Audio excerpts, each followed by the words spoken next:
Soyez les bienvenus à la revue de presse Educinfo, numéro 34 sur GD Éditions Magué TV, les articulations de ce journal. La célébration de la journée nationale doublée du lancement de la campagne d'alphabétisation 2023-2024 s'est tenu le compte-rendu dans ce journal. Au ministère de l'Enseignement technique, atelier d'élaboration du cadre opérationnel de valorisation de l'apprentissage traditionnel et informel. À l'extérieur, au Burkina Faso, Light for the World vole au secours des apprenants malvoyants. Pour finir, nous parlerons de l'œuvre de Siaka Kone, Une vie d'espoir. Restez avec nous.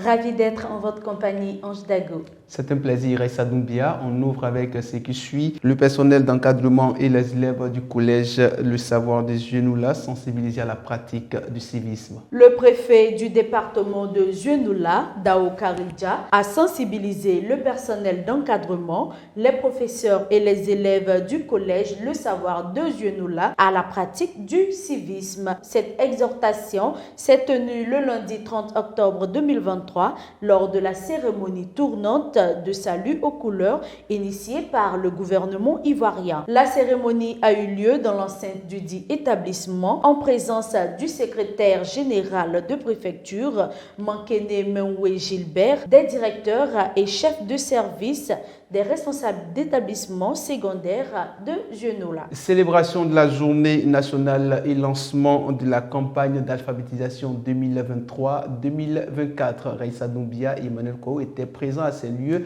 Ici le compte rendu.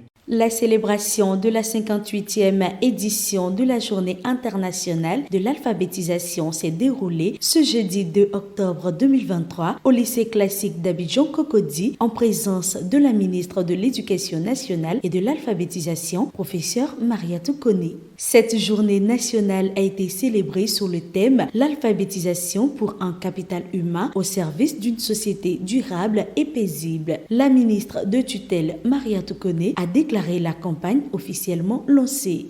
Sur le plan national, le thème retenu est l'alphabétisation pour un capital humain au service d'une société durable et paisible.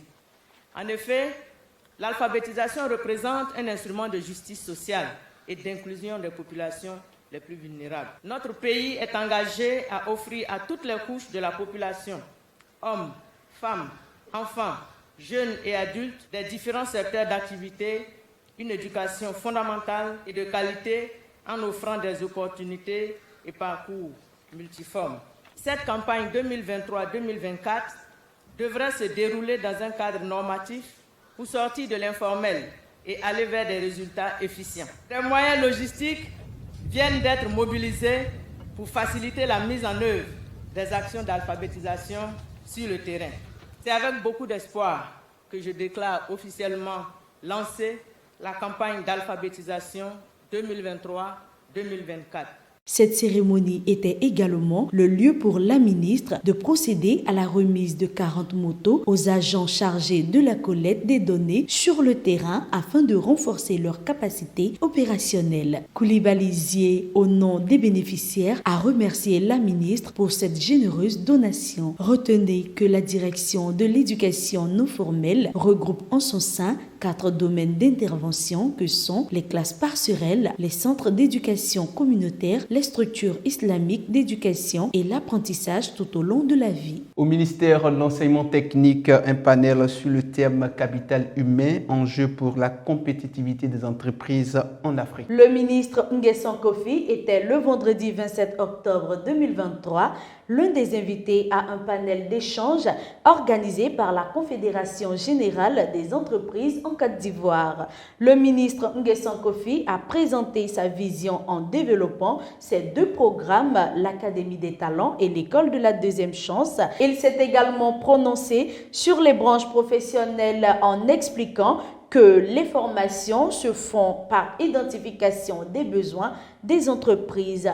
Pour le ministre, ce panel est important parce qu'il permet de rencontrer les chefs d'entreprise pour discuter de l'employabilité des jeunes avant d'exposer son programme pour un changement dans le système éducatif qui donnera plus de chances à tous les jeunes. Parlons d'un atelier d'élaboration du cadre opérationnel de valorisation de l'apprentissage traditionnel et informel. Kakou Yao Rita, directrice générale de l'apprentissage et de la formation continue, a félicité les 70 experts représentant les chambres de métiers et les branches professionnelles. C'était à l'occasion de la cérémonie de clôture de l'atelier d'élaboration du cadre opérationnel de valorisation de l'apprentissage traditionnel et informel. Cet atelier qui marque le début de la valorisation de l'apprentissage traditionnel par la certification étatique à travers le certificat de qualification au métier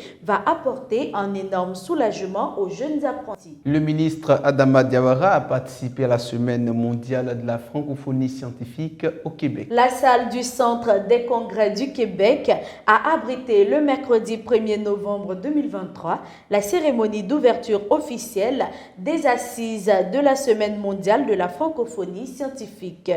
Une rencontre qui a réuni des représentants du monde scientifique de 40 pays dans l'optique d'échanger et de trouver ensemble des solutions aux défis qui minent nos sociétés. La Côte d'Ivoire est représentée par le ministre de l'Enseignement supérieur et de la Recherche scientifique, le professeur Adama Diawara, accompagné d'une forte délégation. À travers ce type de rencontre, l'Agence universitaire de la francophonie, initiatrice de cette rencontre internationale, veut pérenniser un réseau d'expertise solide. Parlons aussi de l'insertion professionnelle des diplômés de l'enseignement supérieur. Depuis le lundi 30 octobre 2023, une délégation de l'Observatoire de l'insertion professionnelle des diplômés de l'enseignement supérieur est à Rabat au Maroc dans le cadre d'une mission d'imprégnation. Selon le professeur Koulibaly Djakalidja, directeur du dit observatoire, cette mission d'immersion vise à s'inspirer du modèle marocain à travers le Conseil supérieur de l'éducation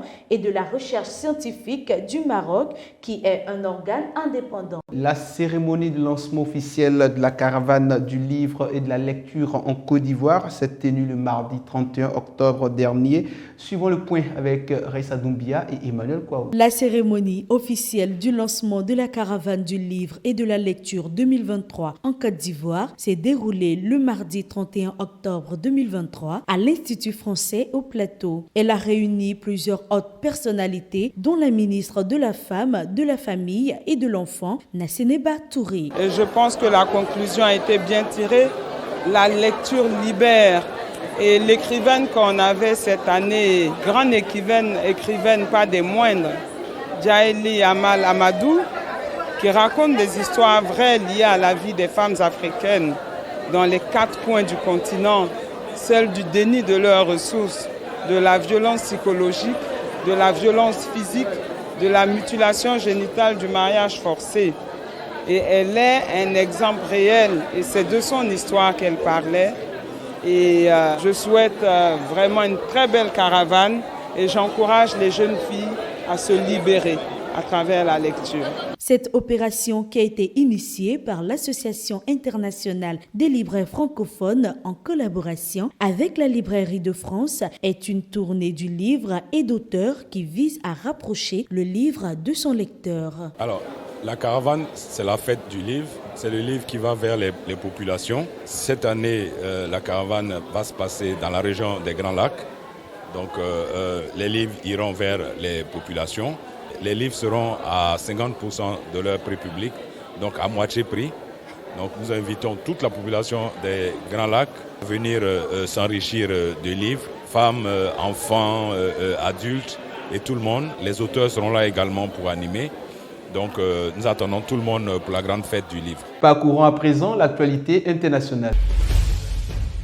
Au Mali, mission d'expérimentation des outils pédagogiques de suivi sensibles au genre dans la région de Kouli-Koro. Du 24 au 27 octobre 2023, une mission nationale du ministère de l'Éducation nationale, en partenariat avec le projet DEFI, a sillonné quelques écoles des centres d'animation pédagogique de Sangaré-Bougou, Baguineda et Ouézédougou. Cette mission, conduite par Maïta Ndei Batio-Séné, conseillère technique du département de l'éducation, a eu des entretiens avec tous les acteurs et les responsables scolaires des structures ci-dessus citées. Cette mission conjointe vise essentiellement à tester l'outil de suivi conjoint afin de déceler les éventuelles défaillances à son application en milieu réel et apporter les ajustements nécessaires. Parlons de l'éducation inclusive au Burkina Faso. Light for the World vole au secours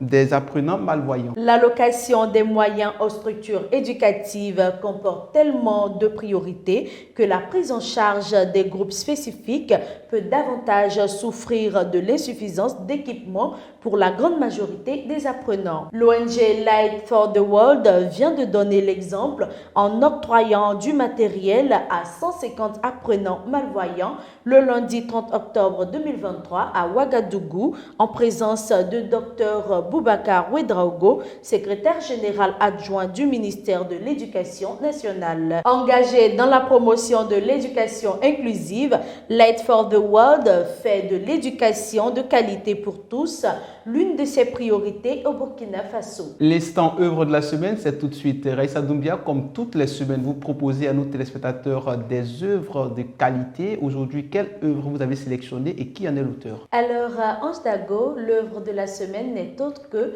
Une vie d'espoir de Konesiaka. Alors, qu'est-ce que l'on retient de cette œuvre, Raissa Doumbia? Dans le livre, il est question d'un petit garçon dénommé Tagafolo qui a été retiré de l'école par son oncle pour être bouvier. Tagafolo a subi beaucoup d'injustices mais a toujours gardé cette envie de continuer ses études. Il a donc cherché les voies et moyens afin de convaincre son oncle de le laisser retourner à l'école. Ce roman enseigne le pardon, la tolérance et surtout la persévérance. Alors, quelle est la citation qui a attiré votre attention? Ma belle citation du jour est un conseil. Je cite: « Il est mieux d'éviter une chose à l'origine que de chercher à trouver une solution lorsqu'elle est quasiment noyée. » Quelle belle citation. Où est-ce que l'on peut retrouver cette œuvre? Une vie d'espoir est disponible en version numérique sur le site de JD Éditions et en version papier dans tous les points de vente. Ceci marque la fin de la revue de presse Éduquinfo numéro 34 sur JD Éditions Maguet TV. Merci à Ange Dago pour cette belle collaboration. Merci Raissa Doumbia et à la prochaine. Plus d'informations éducatives nationales et internationales sur www.jdéditionmagazine.tv. Merci à l'équipe technique et merci à vous de votre fidélité. À la semaine prochaine.